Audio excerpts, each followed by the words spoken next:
BBOR Black Box Online Radio, coming to you from West Virginia at heart and from around the globe. And hello everybody, today is Friday, another Cooper Friday. Welcome to the show. How's everybody doing? On Fridays this year I've been talking to you guys about D.B. Cooper, the man responsible for the only unsolved skyjacking in U.S. aviation history. And in this episode, I will be responding to a theory that's been put out on the internet, and I would like to phrase this theory in the form of a question. Was D.B. Cooper a Canadian citizen? And I've been watching a lot of YouTube videos about D.B. Cooper, and one of which was on the History Mystery channel, but that's just the first one that comes to mind. In multiple places, the question was asked, was D.B. Cooper a Canadian? And to help us out, we're going to go over to an article from the U.S. Sun. This is ussun.com, and it was written by Luke Kenton, just citing the source. International Man of Mystery.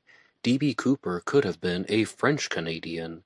That's how it begins. And I think that it's very interesting that not only do people think that D.B. Cooper may have been a Canadian citizen, but specifically a French-Canadian, most likely coming from Quebec, but that could also be from New Brunswick. And I will look at the introduction that has been shared by Luke Kenton's article, but I want to point out some of the major points right off the bat.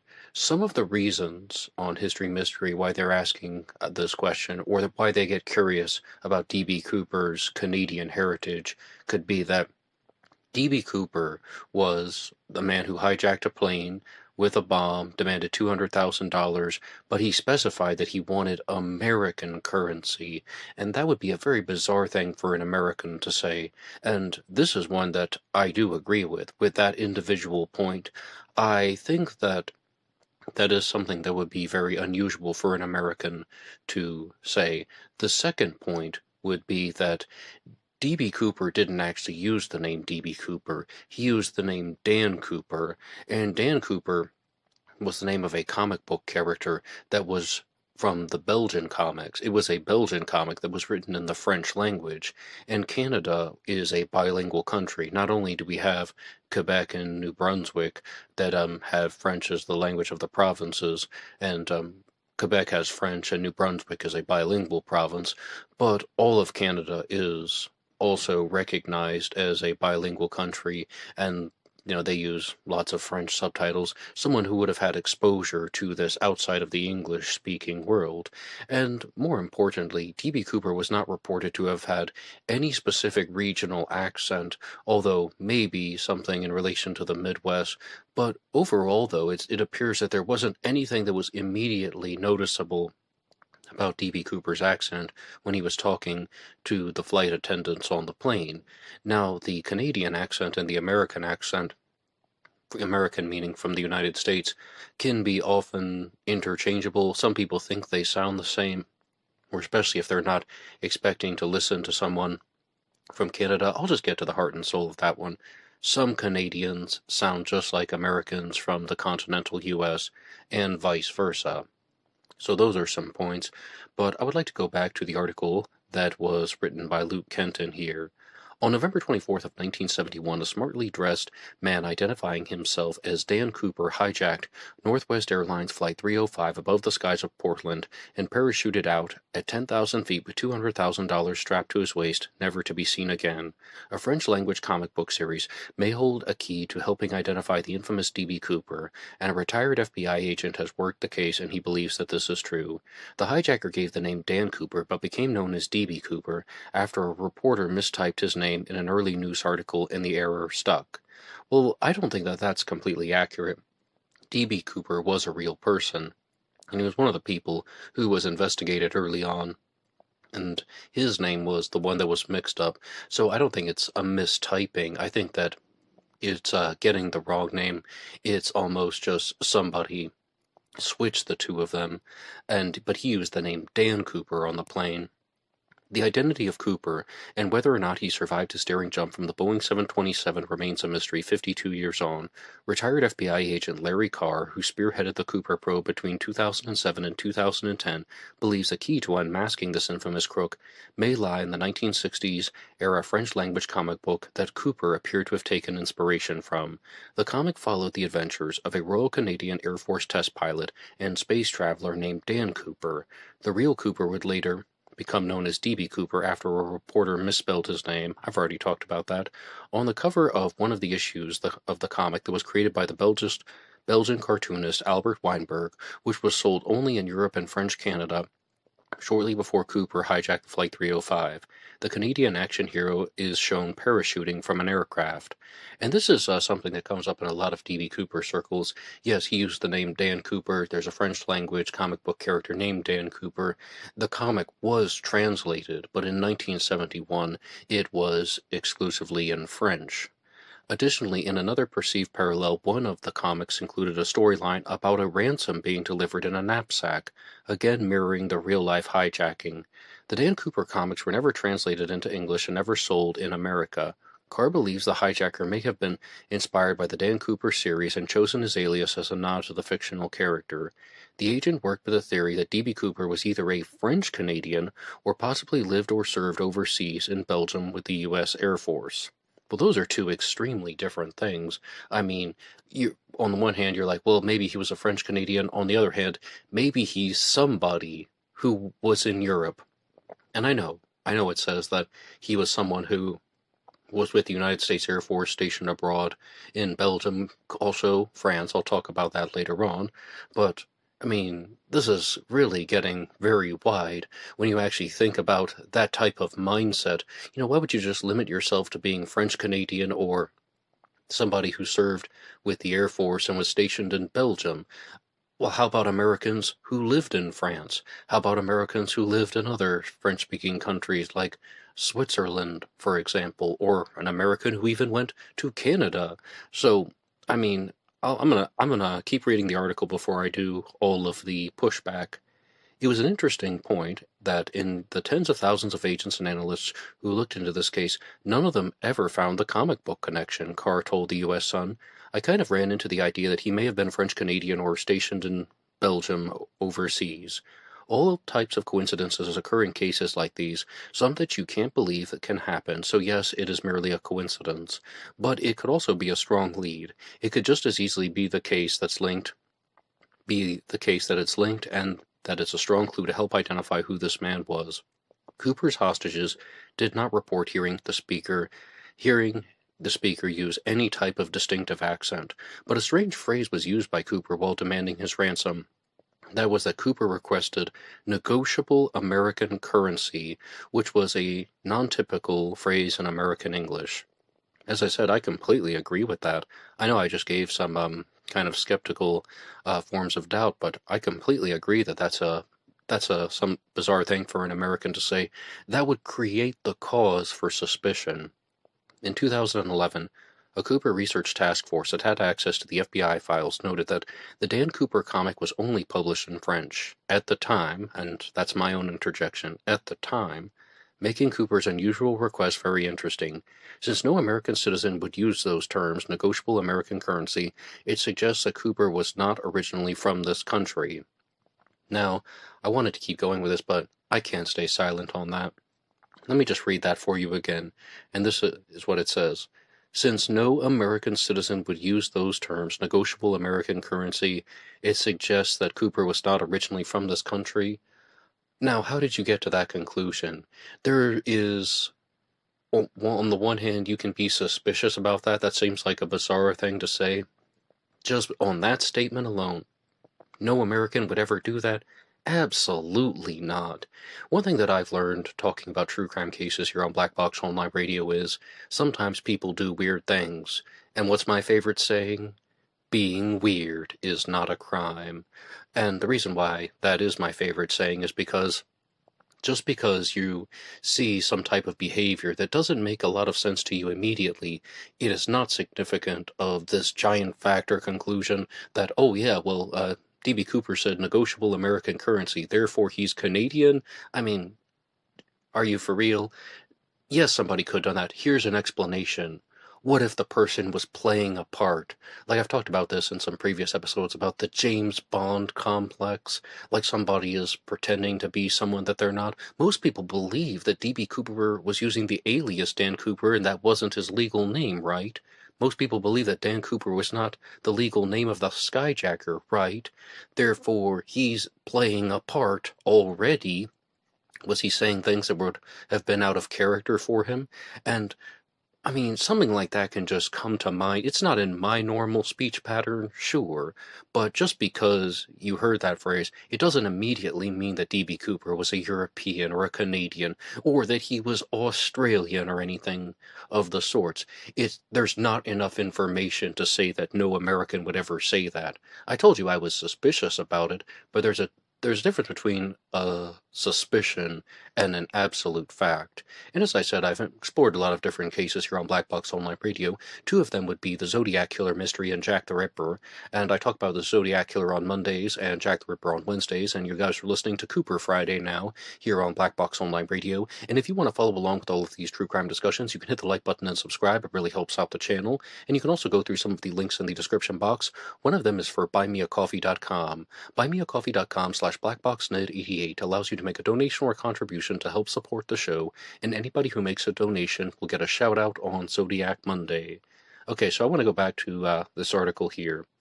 And if indeed D.B. Cooper was from another country, his lack of an accent points to French Canada as one of the few places in the world where a French speaker could hail from and not have an accent.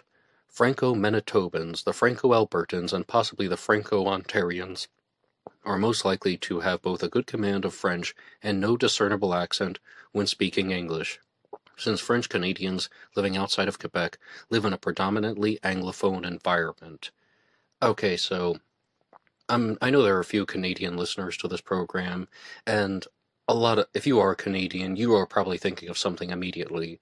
I've been to Canada more times than I can count, and I mean, maybe 7, 8, 9, 10 times, more times than I can count. And I have found that when I interact with a lot of people from Montreal or from some of the border towns, they don't have any recognizable French accent.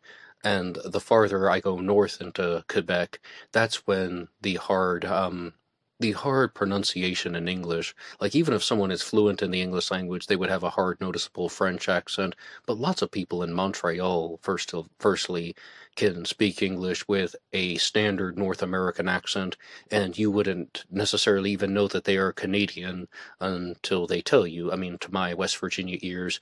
Now, this whole thing, though, about Franco-Manitobans, Franco-Albertans, and Franco-Ontarians, I don't think it's a bad thing to investigate. In an unsolved case, leave no stone unturned. If you think that there's value in that lead, sure, explore that. Yes, I mean, like, look at people who might match the description who do come from Ontario and Alberta and Manitoba and some of the provinces that are outside of Quebec. If you want to explore that connection, I actually think that that's a reasonable thing to do. But this whole concept of just that's why you want to look at that as a hot zone for D.B. Cooper suspects. It bothers me. And it bothers me for the following reason. Here's something else, though. People outside of Quebec and outside of Canada can also learn the French language. I mean, people, even from my state of West Virginia, can also learn the French language if they study long enough. Or there are also people who have a parent from one country and a parent from another country. Maybe their mother was from France or something, and they grew up bilingual. There are also those situations. So I can comprehend why this person is creating the hot zone. And by this person, I just mean like a hypothetical. If somebody were to just look at Manitobans and Ontarians and Albertans, but I don't necessarily know if it would be the best use of time. Leave no stone unturned. It's just maybe you should also look in a few other directions if you get my drift. Now, this is where the article is going to take a very drastic turn. Amateur skydiver. Was D.B. Cooper an amateur skydiver? Contrary to popular belief, wherever Cooper hailed from, Carr says, he believes that the crook had very limited, if any, prior skydiving experience and had no special military training. He also believes that Cooper died on the night of the jump and pointed to a series of glaring mistakes he made in the planning and execution of the hijacking as evidence of his likely demise. Among Cooper's apparent mistakes, Larry Carr pointed out that he failed to specify the kind of parachutes he wanted from the authorities, failed to dictate a specific flight path he wanted the pilots to take before leaping from the aircraft, and didn't have the appropriate clothing or equipment to protect himself from the daring jump. Additionally, he noted that there was a strong storm in the Pacific Northwest on the night of the heist, and Carr believes that anyone with prior military experience would have scrubbed the mission and waited for a safer window. Regarding the investigative files, the picture I got from Cooper was that he was a highly motivated but lacking the skills to effectively accomplish the mission he set out to do, said Larry Carr, who retired from the Bureau in 2022. I'm going back to the beginning, and if you have military paratroopers and their mission is to jump behind enemy lines on this date, and it happens that it's to be a night jump, and there's a storm blowing through, then the mission is going to be scrubbed because it's unsafe. So if Cooper knew about that, and he knew about what he was getting himself into, he would have scrubbed the mission. He would have waited for a better window. That tells me that he didn't have military experiences or experience as a jumper, otherwise he would have scrubbed the mission for a better day. And those are direct quotations, by the way. And that's not even to the credit of the article, it's just that's a little bit repetitive when I read them all out like that, but the reason why I chose to read all the quotations is because it's just, that's what's been shared. You can get the idea. And overall, though, let's look at some of the D.B. Cooper suspects. One of them is Ted Braden. He's the subject of the book Paratrooper of Fortune by Drew Beeson.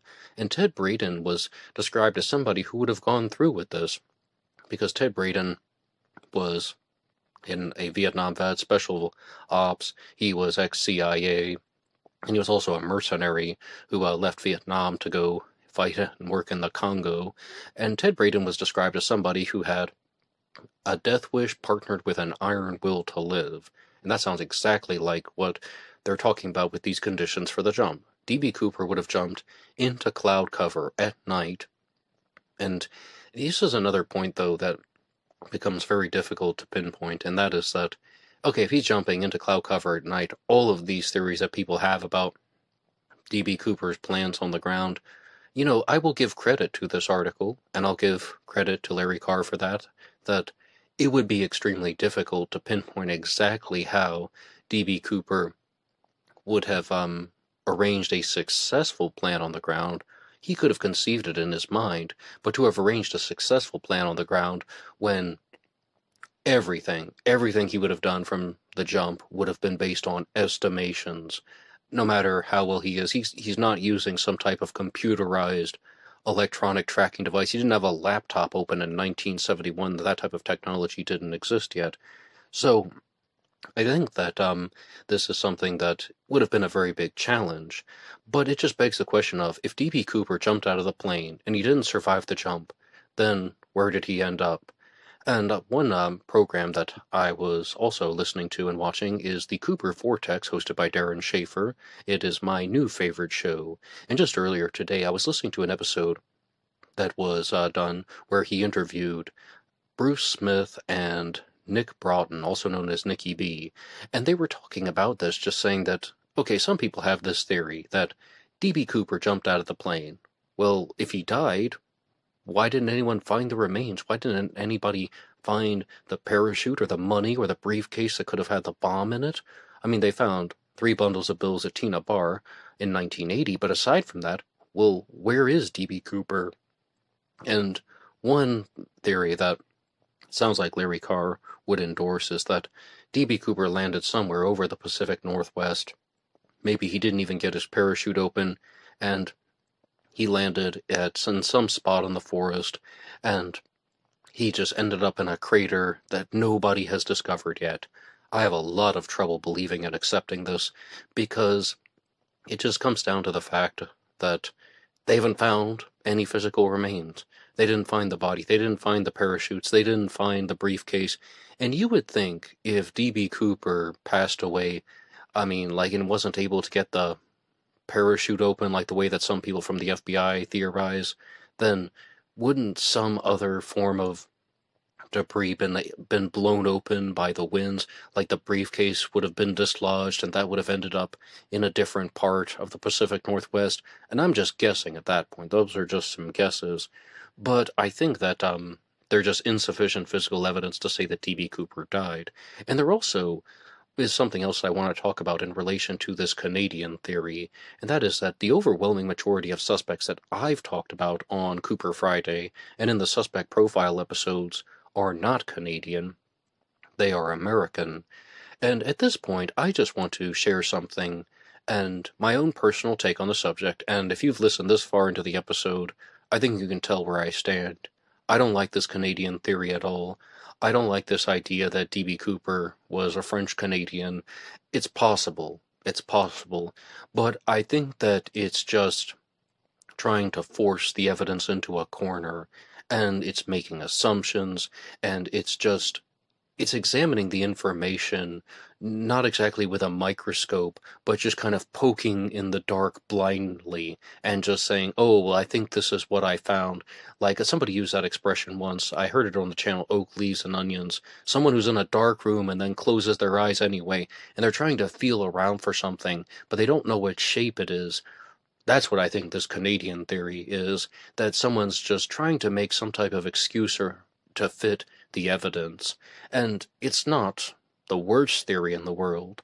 And as I said, like if you think that there are some reasons to explore this, D.B. Cooper was from Alberta or Ontario or from Manitoba, well then look into that. You might find something. As I said, it's not the worst theory in the world. It's not my favorite theory either. And I think that there's insufficient evidence to suggest that D.B. Cooper was a Canadian. The phrase, using negotiable American currency, well, what if he just happened to say that because that idea came to mind right then and there on the spot? Yeah, I think that's an abnormal thing for an American to say, but I also think that it's not impossible for an American to say that. And this theory also exists in the Zodiac Killer mystery. And back in 2020, I did an episode called Zodiac Killer Canadian Theory, where someone was just asking the same question based on the Zodiac Killer's linguistic choices. And I told this story once before on the channel, but for Cooper Friday, I once met a woman from Canada. She said that one thing that was so frustrating about Americans was they try to do a Canadian accent, and they say things like, oh yeah, don't you know? And they start talking like Frances McDormand in Fargo, or maybe from the show Bobby's World or something, if anyone remembers that. And what she said was, it's frustrating to hear because that's not a Canadian accent. I just mentioned Fargo, and Fargo is in North Dakota. She said, that's from the upper Midwest of the United States. That's North Dakota and Minnesota. Canadians do not talk like that. So there can be lots of confusion. There can also be lots of difficulties in interpreting where somebody was from, and you can just state the facts, and nobody immediately reported that, yeah, I think this guy sounds like he's from Canada, although I believe D.B. Cooper did say something to the effect of he thought that Minnesota was nice or Minneapolis was nice, and that's the upper Midwest of the United States. So on the one hand, I completely agree that sometimes the Canadian accent and the American accent are indistinguishable, and other times, like, the Dan Cooper comic was, written in French. Maybe French Canadians would be more likely to read that. I can comprehend that as well. I follow what you're saying. And this thing about, okay, let's look at Alberta and Manitoba for D.B. Cooper, people who lived there in 1970, and so on. I get that. But, there could be so many other possibilities. Let's just look at this one. For example, the D.B. Cooper suspect Wolfgang Gossett was stationed in France, and that's something that's included in his suspect profile, that, okay, well, he's an American living in France because of his, because of his foreign service, so he could have been exposed to the Dan Cooper comics over there. And also, here, how about this one? How do we know 100% that Dan Cooper got on the plane in 1971 to specifically use that name Dan Cooper in reference to the comic book? I know it seems obvious, right? It seems like, well, he had to. There's this comic book about a pilot and sky jumper, and D.B. Cooper goes on to be a skyjacker. I mean, he has to, right? How do we know? Dan Cooper is such a common name from the English language. We have the D.B. Cooper suspect, Milton Vordahl, getting on. Well, I mean, he becomes a suspect, and there's several reasons why, but one of them is he had a problem with someone he worked with named Don Cooper. He may have had a grudge against someone named Don Cooper, very similar. And there could be other reasons why this name was chosen. I mean, but I said I would share what I really think. As of now, I do believe D.B. Cooper got on the plane using the name Dan Cooper, because Dan Cooper was a direct reference to the comic book. I would not be surprised for a second if it turned out, let's say we identified D.B. Cooper tomorrow, and it turned out that D.B. Cooper had never even heard of the Dan Cooper comics. I wouldn't be surprised, because it's a simple common name from the English language. Dan, Daniel. Cooper is a last name that thousands, tens of thousands, if not hundreds of thousands of people would have. But that's my take on the subject overall, and I really want to know what you guys think, and what do you think about this article from the Sun, the U.S. Sun, that's talking all about D.B. Cooper and the Canadian theory, and they're not the only ones. This is something that has been shared widely in a lot of D.B. Cooper discussions. Question number 1, was D.B. Cooper a Canadian? Do you think the evidence is for or against D.B. Cooper being a Canadian citizen? Question number 2, what do you think about D.B. Cooper being a French speaker? Was he somebody who grew up speaking the French language and was exposed to the Dan Cooper comics, or maybe just somebody who achieved fluency in the French language for some reason? Maybe he was stationed abroad in the military. What do you think about that? Number 3, what do you make of the comments in the article about how all of D.B. Cooper's actions suggest that he was an inexperienced jumper, and that he didn't really know what he was doing with the flight path and the parachutes, and that he did not survive the jump? And question number 4, what do you think about any of the suspects that I've mentioned in this episode?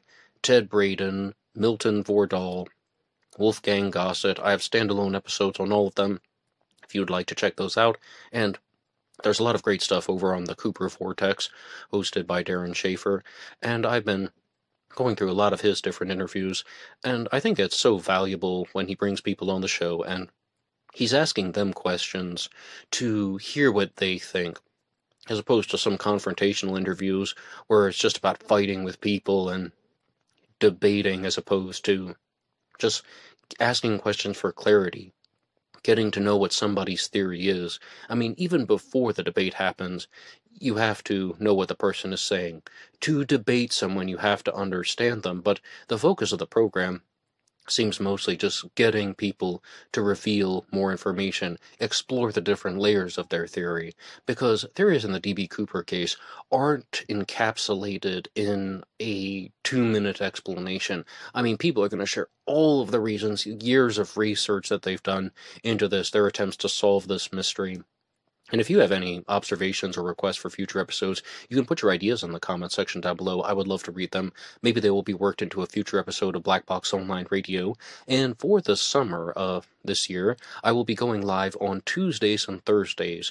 You can check out True Crime Talk Radio in the morning here on Black Box Online Radio, hosted by me, Black Box Ned DeHaan. Ned DeHaan is my name on Facebook. You can use that page to follow the show. And you can also go over to BlackBoxNed88 on Instagram.